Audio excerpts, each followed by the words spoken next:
Números 9, versículo 13. Mas el que estuviere limpio y no estuviere de viaje, si dejare de celebrar la Pascua, la tal persona será cortada de entre su pueblo, por cuanto no ofreció a su tiempo la ofrenda de Jehová, el tal hombre llevará su pecado. Versículo 14. Y si morare con vosotros extranjero, y celebrare la Pascua a Jehová conforme al rito de la Pascua y conforme a sus leyes, la celebrará. Un mismo rito tendréis, tanto el extranjero como el natural de la tierra. Interesante la forma como Dios estableció una normativa. Parece un poco rígida, dura, fuerte el concepto en el cual Dios señaló que una persona del pueblo que estaba en condiciones, estaba preparada, es decir, ahí lo señala, estaba limpia. Estar limpio representaba que no estaba contaminado con ninguna de las inmundicias ceremoniales por las cuales le estuviera impedido de participar.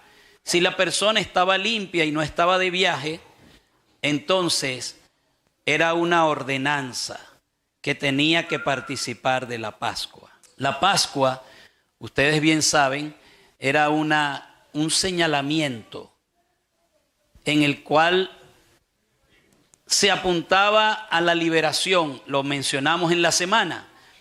Se apuntaba a una liberación particular, la liberación que el Señor Jesús haría por ahora no de la salida de Egipto, sino a la salida del pecado, a la libertad de la esclavitud, que quizás nuestra visión, nuestra percepción no es tan clara con respecto a esa esclavitud, pues porque disfrutamos la vida. Nos va bien, estamos tranquilos, bueno, sufrimos un poquito, pero todos sufren, al final todas las personas sufren. Por lo tanto, no hay aparentemente mucha diferencia. Sin embargo, hay una esclavitud y hay una diferencia. Hay una diferencia radical entre el que cree y el que no cree. Hay una diferencia radical. Alguien dirá, pero la diferencia no se nota. Quizás hay que entender que hay una percepción o un ángulo de una realidad espiritual que existe y es genuina. Dios, como ser supremo, la toma en cuenta. Cuando nosotros entendemos, por ejemplo, lo que pasó en el libro de Éxodo, en el capítulo 12, es allí donde se señala, se describe históricamente lo que ocurría cuando el pueblo de Israel iba a salir de Egipto. Y estoy hablando también de que aparentemente no hay diferencia entre una cosa y otra. Y voy a hacer énfasis para que veamos la importancia de lo que significa la manera como Dios percibe y cómo afecta a los seres humanos. Dice aquí en el libro de Éxodo, capítulo 12, y vamos a leer versículo 29. Y aconteció que a la medianoche Jehová hirió a todo primogénito en la tierra de Egipto, desde el primogénito de Faraón que se sentaba sobre el trono, hasta el primogénito del cautivo que estaba en la cárcel, y todo primogénito de los animales. Y se levantó aquella noche Faraón, él y todos sus siervos y todos los egipcios, y hubo un gran clamor en Egipto, porque no había casa donde no hubiese un muerto. E hizo llamar a Moisés y a Aarón de noche y les dijo: salid de en medio de mi pueblo vosotros y los hijos de Israel, e id y servid a Jehová, como habéis dicho. Interesante. La plaga, la 10ª plaga que caía sobre Egipto, que tenía que ver con la muerte de los primogénitos afectó a todas las personas, excepto a aquellos que hicieron una diferencia. Y la diferencia consistió en reconocer que habría un sustituto, que habría un ser que en este caso estaba representado por el cordero que ellos mataron y que ellos separaron el día 10, que ellos mataron el día 14 y que luego pusieron sangre en los marcos de la puerta, en la parte de afuera, y el ángel de Dios vio la distinción. Humanamente hablando, no había separación, no había diferencia. Humanamente hablando, no había diferencia. Todos eran seres humanos. Es más, desde la perspectiva humana, la diferencia era mucho mayor porque los egipcios estaban mejor económicamente, estaban en una posición social más privilegiada. Había mayores beneficios para una persona de raza egipcia, y aquellos despreciados esclavos, con todo que estaban en esa condición, Dios los tomó en cuenta y la separación no pensó ni tomó como cosa valiosa que tenía la persona. La vida nuestra en esta tierra, mucho más nosotros que hemos emigrado de nuestro país y que hemos ido a otro lugar para tratar de que la vida sea mejor. Los retos que encontramos en las tierras a las cuales nos movemos son retos que algunos quizás, gracias a Dios, ya han superado, pero todo es una crisis. Inicialmente el problema de los documentos, el problema de los privilegios que tienen los nacionales con los que no tienen, los jóvenes que les toca venir y que quizás quieren estudiar pero no manejan el idioma, o aquellos que no tienen, que quieren estudiar pero las carreras son muy costosas, o los que tienen el privilegio de que van al hospital y lo atienden y usted quizás no lo van a atender de la misma manera porque usted aparentemente no tiene. Hay crisis, hay situaciones que tenemos que vivir. Pero Dios nos ha hecho ver de que realmente el valor, aunque hay que enfrentar la vida, no se deje arrastrar por el pensamiento de que lo más valioso va a ser los logros que usted tenga humanamente en este país. Para Dios es importante, Dios le va a prosperar. Dios le ha prometido beneficiarlo a usted como hijo de Él o como hija de Él. Él ha prometido eso. Y Él quiere eso. Lo dice la Biblia, que yo deseo que tú seas prosperado en todas las cosas y que tengas salud así como prospera tu alma. Lo dice la Biblia. Sin embargo, cuando la diferenciación haya de hacerse, no se va a hacer porque usted tenga más o menos. Ese no es el valor principal. El valor principal no va a ser cuánto del idioma usted hable o no hable. Porque al final Dios no tomó en cuenta si estos hebreos eran buenos hablando en egipcio o no. Simplemente había una distinción y la distinción la marcó el Cordero. La fe en ese Cordero, la fe en la palabra de Dios que les pidió que actuaran de cierta manera, y los que actuaron por fe, entonces en algo tan simple y tan misterioso fueron librados. Eso marcó una diferencia. Pero esa diferencia de la Pascua luego fue percibida por Dios como una representación fundamental. Dios necesita que nosotros entendamos que debemos aprender a vivir del recuerdo también. A veces algunos vivimos del recuerdo, y en ese sentido quizás el recuerdo es bueno, pero el recuerdo no es el sustento de ahora. Pero ¿saben algo? La Biblia, sin embargo, enfatiza que el recuerdo es importantísimo, la memoria es importantísima, recordar, no olvidar, y Dios, para que no olvidemos, deja marcas, deja elementos de memorización. Y uno de esos elementos fue la acción de hacer un ceremonial que se conoce como la Pascua, donde se iba a mantener fresca en la mente. Era el plan de Dios, que había que tener una seguridad, una confianza, una fe en un personaje que vendría representado por esa acción ritual que estaba haciéndose y en la sangre que ese ritual estaba usándose como liberación. Por eso, desde el ángulo de Dios, era sumamente significativo.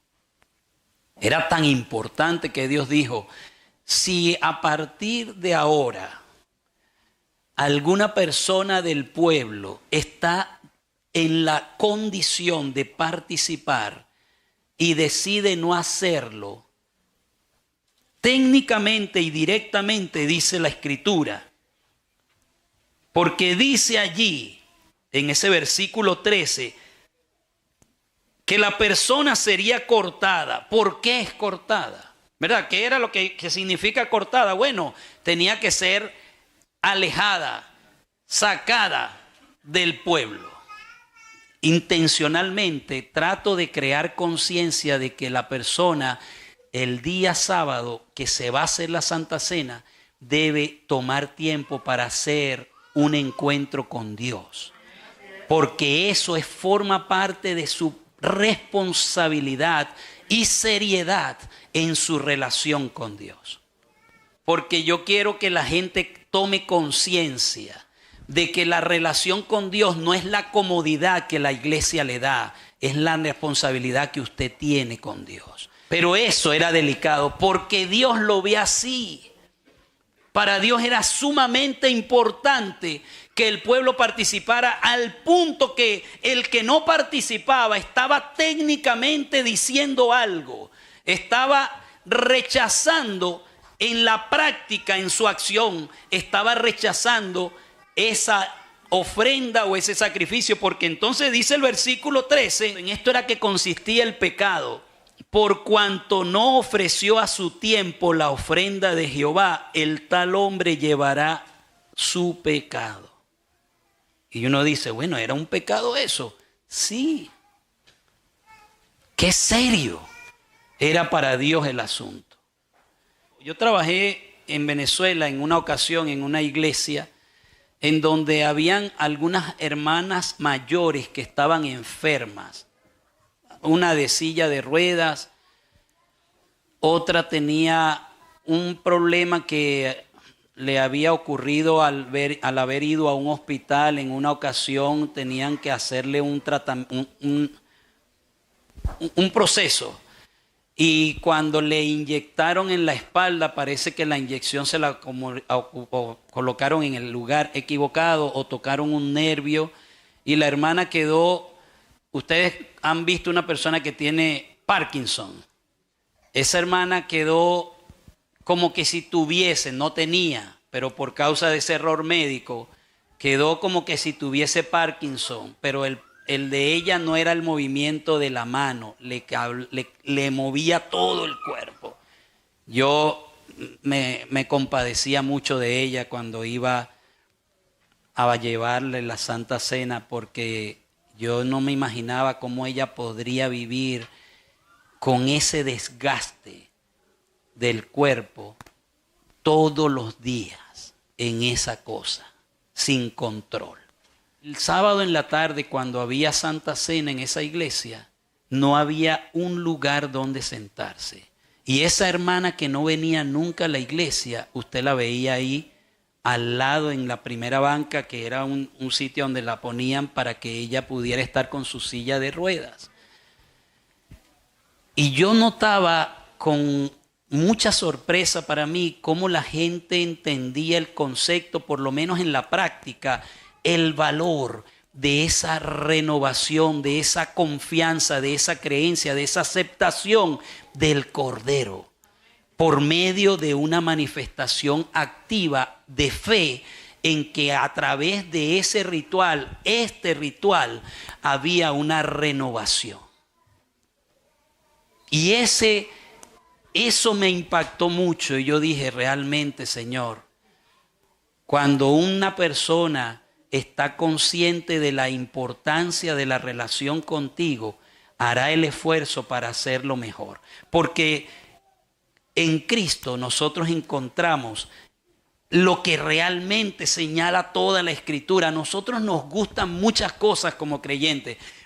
Algunos de ustedes posiblemente les gustará escuchar individuos, pastores o personas que son bien capaces en hablar de profecías.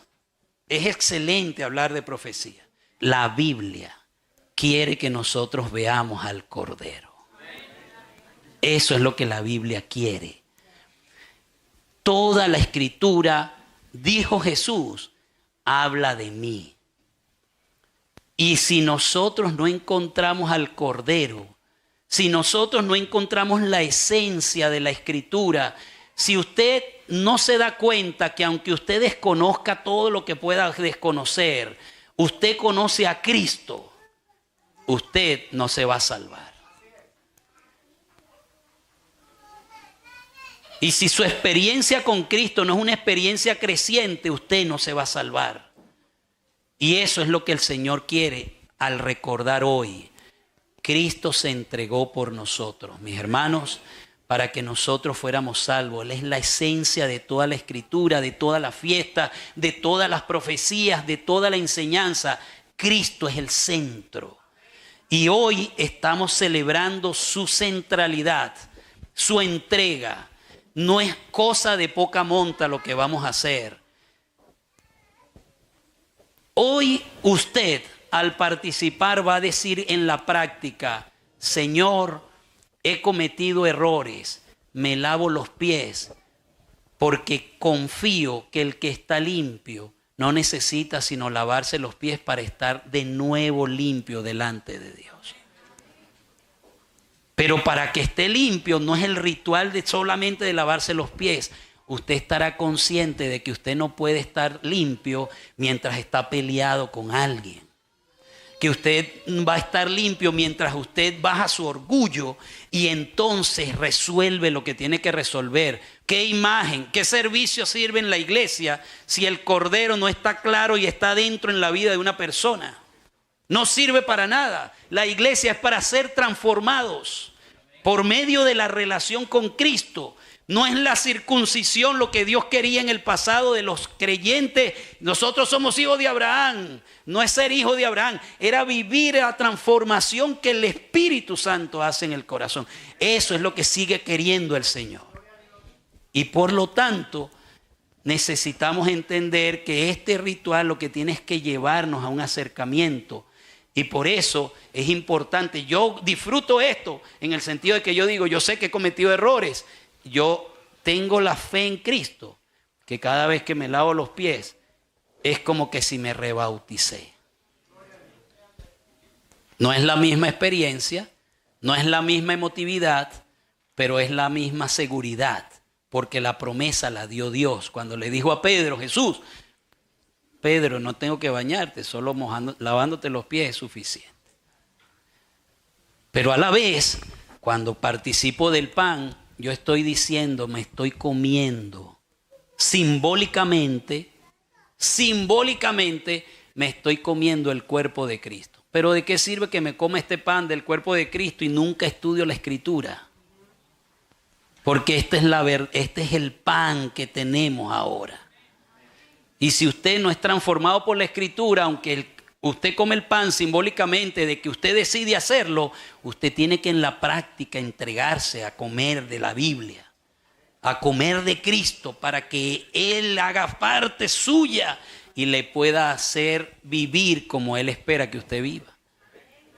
Y tomamos ese jugo porque es una sangre simbólica, es jugo de uva sin fermentar, para representar la pureza de la vida de Cristo y de su sangre. Y al tomar de ese jugo de uva, nosotros estamos diciendo que estamos creyendo en esa sangre que Jesucristo derramó en nuestro favor. Y que por lo tanto, entonces, como dice Pablo en la primera carta a los Corintios, yo estoy renovando mi pacto. Así como Cristo hizo por mí su parte, yo estoy aceptando mi parte. Y mi parte de aceptación es, sigo creyendo en Él. Sigo dispuesto a seguirlo, sigo dispuesto a avanzar por este camino. Estoy dispuesto. Y esa es la renovación. Por eso es que es tan importante la participación de esto. Porque el que toma esto ligeramente es porque en la esencia su relación con Cristo no está tan sólida. Y por eso usted no debería nunca perderse un día en el que la iglesia haga la comunión o la Santa Cena. No se lo debería perder. Porque el significado es valioso. Dios está del cielo mirando. Dios no es tirano, Dios es misericordioso, nos quiere salvar. Dios no nos está, oye, pero tú no participaste. No está así Dios. Porque la manera como Dios nos atrae es de la manera amorosa. Su bondad, dice el apóstol Pablo, su bondad nos guía a todo arrepentimiento. Las veces que yo he llorado más como pecador ha sido cuando me doy cuenta que no merezco y alguien muestra el amor de Dios. Esos momentos son los que más me hacen llorar porque digo, no lo merezco y Dios es tan bueno. Esa es la acción de Dios. Dios no está dispuesto a querer cortar a nadie, pero necesita que entendamos la importancia de los rituales. Así que mis hermanos, el cordero es lo que vale. Yo les invito a que usted trate de elevar su mente. Es difícil, como lo era difícil para un hebreo que entraba al templo. Ellos iban a adorar al templo. ¿Ustedes saben cómo era la adoración? Con una cantidad de animales haciendo ruido. Esa era la reverencia del templo. Los animales haciendo un poco de corderos, ovejas, vacas ahí haciendo ruido. Y ellos venían y tenían que comprar y la gente peleaba. ¿Se acuerdan que Jesús limpió el templo? Bueno, esos eran ahí estaban adorando. Algunos de nosotros decimos, pero ¿cómo puede adorar uno en una iglesia que hace tanto ruido? Concéntrese usted. Y ponga su mente en el recuerdo de lo que Cristo hizo a través del símbolo. Evite distraerse, que si el hermano aquí está hablando, que el otro, concéntrese, piense en la obra que Cristo hizo por usted, conságrese, póngase en paz con Dios, crea por fe de que usted va a estar limpio, de que ha renovado su pacto, y si usted hizo algo horrible, está bien, lastimosamente lo hizo, pero recuerde que el Señor por medio de Jesús lo ha perdonado y usted está confirmando que lo acepta ese perdón. Y abandone eso. Abandónelo y avance para que la obra de Cristo, el Cordero de Dios, se cumpla en su vida. ¿Usted está dispuesto a avanzar a través de lo que este ritual representa? Dios quiera que sea así, mis hermanos, que el Señor les ayude y nos ayude a todos y nos bendiga. Vamos a orar. Querido Dios, el Cordero ya fue sacrificado. El Señor Jesús, en su práctica, en la experiencia de vida, cuando fue pasando por cada paso para ser sacrificado en nuestro favor, lo hizo consciente de lo que hacía. Pudo haberse apartado de ese camino. Pero aunque nosotros como humanos muchas veces hemos confundido que Jesús murió por mis pecados, que Jesús murió por la causa de los judíos, porque lo entregaron, realmente Jesús murió porque Él se entregó a sí mismo. Porque tú lo enviaste y tú lo entregaste, Señor, como Padre, y que decidiste asumir la responsabilidad que el hombre no podía resolver por su culpa, y tú en tu misericordia ampliaste el camino. Señor, gracias por la muerte de Jesús en la cruz. Hoy vamos a participar de este evento, este ritual dejado por el Señor Jesús como un símbolo que reemplazó la Pascua. Y ahora, Ayúdanos a entender de que Él nos ha hecho libres del pecado, que Él nos ha liberado, que Él nos da la capacidad, el poder, la gracia para poder vivir para Él.